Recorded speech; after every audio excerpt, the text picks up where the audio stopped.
Hello, good morning, children. Today's topic is transpiration. It is Unit 2, Plant Physiology, chapter number 5. As we know, all plants they absorb water through their roots, and only the small quantity of water, that is approximately 2% of this water, is utilized by the plant in the process of photosynthesis and other activities. The rest of its absorbed water is lost in the atmosphere in the form of water vapor as a result of transpiration. So, what is a transpiration? Transpiration is the process of loss of excess of water in the form of water vapor from the leaves and the other aerial parts of the plant. Now, why transpiration is important? Transpiration is important because of the following functions, importance. First one is that it creates suction force. Now, suction force is created because of the evaporation, the water which is evaporated from the leaves. It makes the cell sap concentrated. So the more it is concentrated, the more absorption of water takes place because the osmotic pressure increases. So more and more osmosis leads to the absorption of water. So it leads to the suction force. Second is creating a cooling effect. Now, cooling effect is because of the evaporation of water vapor which is coming out. So it leads to, so evaporation reduces temperature of a leaf surface. So transpiration is useful to the plants on hot sunny days. Then the third is the distribution of water and mineral salts. So the higher the rate of transpiration, greater the rate of absorption of water and solutes from the soil it will be. So this is the importance of transpiration. Now let us see an experiment which proves that which is demonstrating the plant about the transpiration. Here it is an experimental setup which we can see as A, B and C. In setup A, we can see here they have taken a small well-watered potted plants with the broad leaves, and it is enclosed in the pot completely within a polythene bag and tied the mouth of the bag firmly around the base of the stem. Why it is tied around the base of the stem? So that there is no escape of water vapor from the pot. Now in setup B, they have arranged another similar plant and cover it with a bell jar exactly in the same manner as the first one, but in the second one we can see there is one change. What they have placed a dry cobalt chloride paper by the side of the plant inside the bell jar. This paper is pinned with a wooden stick or a strip of a cork sheet. In setup C, they have simply taken the cobalt chloride paper without a plant placed in the bell jar. Okay, now this one, the experiment which we can see here is here the control experiment. Now which one is the control experiment? Control experiment is one which run along with the actual experiment. The actual experiment here is we are trying to find out that the plant transpires. The plant undergo the transpiration. Here in this, the setup one or more factors under the study is eliminated. So in here, the setup which is used for comparing the result is the control. That is pot A and pot B. After half an hour, what do we observe? We see that bell jar A would show water vapor condensing on its inner wall. Okay, we get to see the water vapor is condensing on its inner wall. The second bell jar would also show the same thing, is also showing the same thing, the vapor on the inner side of the bell jar. But we see something else also. That is the blue cobalt chloride paper, it had turned pink. Now cobalt chloride paper is an indicator of moisture. Okay, it is blue when it is dry, but it turns pink when it is exposed to the moisture. The blue bell jar, the blue color of the cobalt chloride paper in the third bell jar does not change in the third bell jar which we see. Why it is there? Because it is the control setup which is proving that there was no moisture in the air due to transpiration, as there was no plant in it. So here control experiment C, the setup C is a control setup in which the plant as well as the plant is not there. So the main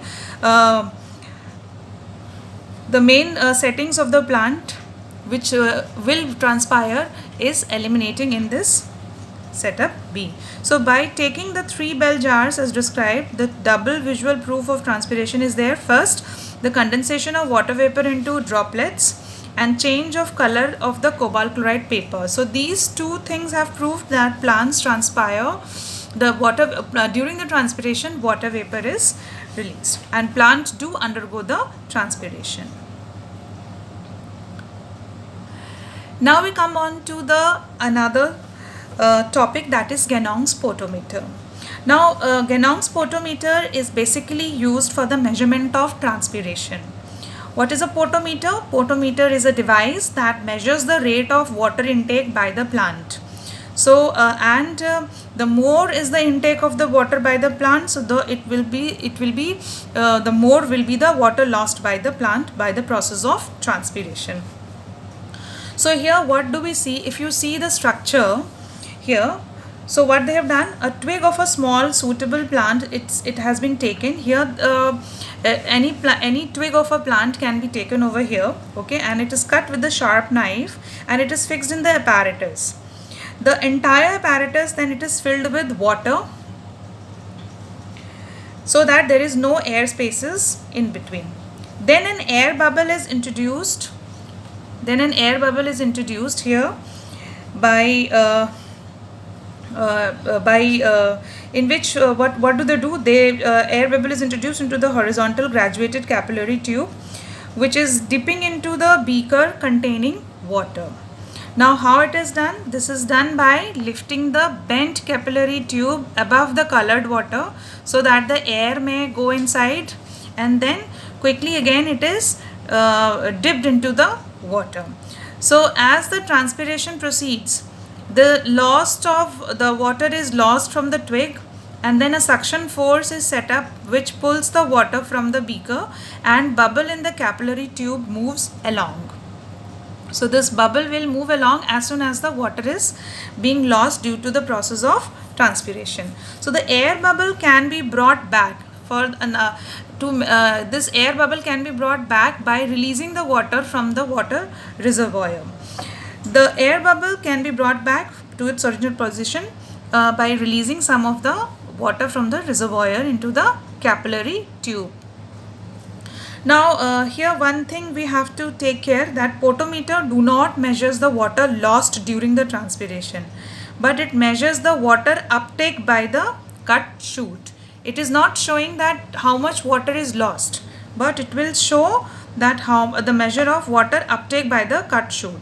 So some of the water is used by the cells to carry out the other process, during this the process of photosynthesis obviously will take place, so some amount of water will be utilized by that process also.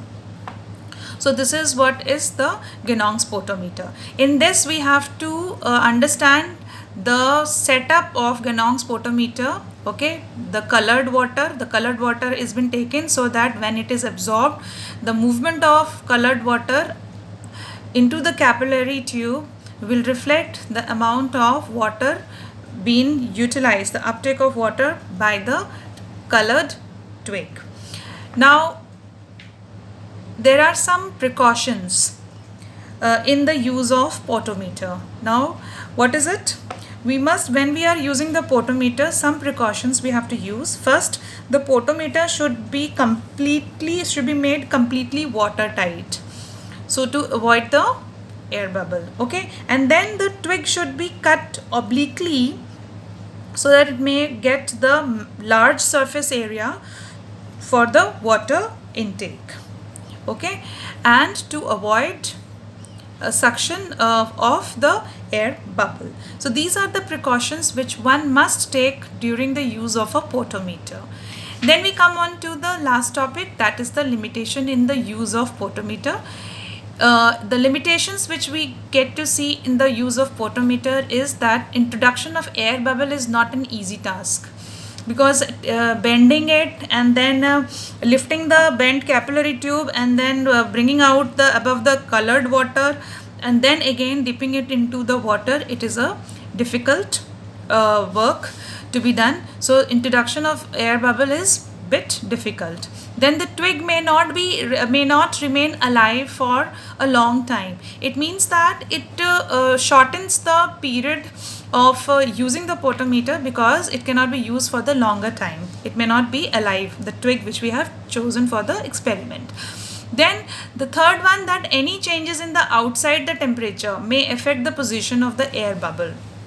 Now how it will, we know that there are various factors like temperature, humidity, velocity of a wind. So all these things affects the rate of transpiration. So when the outside the temperature will be having the higher or lower temperature or sunlight or the wind velocity, then obviously this will affect the position of air bubble by increasing the rate of transpiration or by decreasing the rate of transpiration.